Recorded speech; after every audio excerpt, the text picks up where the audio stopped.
Now, this is a question that gets asked a lot in entrance examinations, and it confuses a lot of people, but it's really one of the most simplest questions you can get, and that's why I think it's important that I discuss it.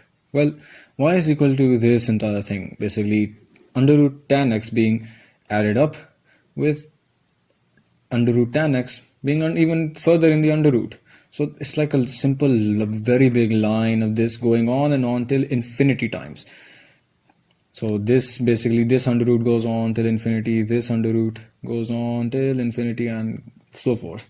So how do we deal with this? Well, we have to prove over here, basically.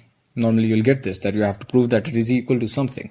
You have to prove that in this case d2y minus 1 into dy by dx is equal to secant square x. How will you do that? Well, this is the equation given to us. We'll square on both sides, and so now you have this. Now remember, since you're squaring this and you're squaring this entire thing, this square will basically just cancel out this top under root sign. So then you're just left with tan x added with this entire thing basically going all until infinity again. So, well, you can just write this down as y, because it is equal to y. Because see this is y, and that is just equal to whatever is here. What we squared just to get this singular tan x, and so now you have this form with no infinity in it. So now this becomes a bit simpler. Now you can easily prove this.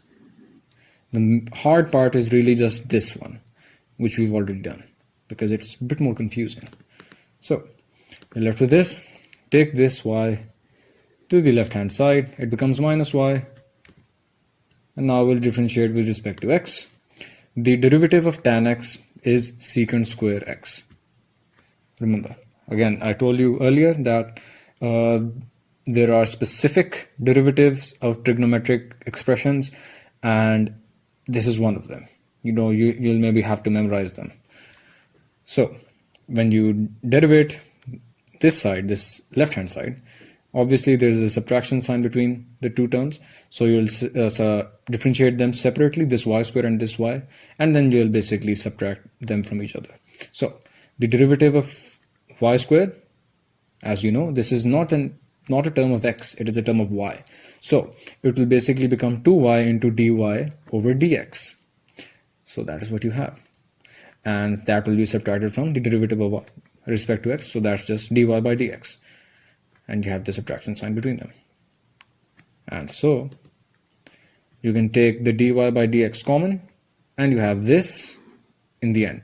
And hence it is proven. This is what we had to prove.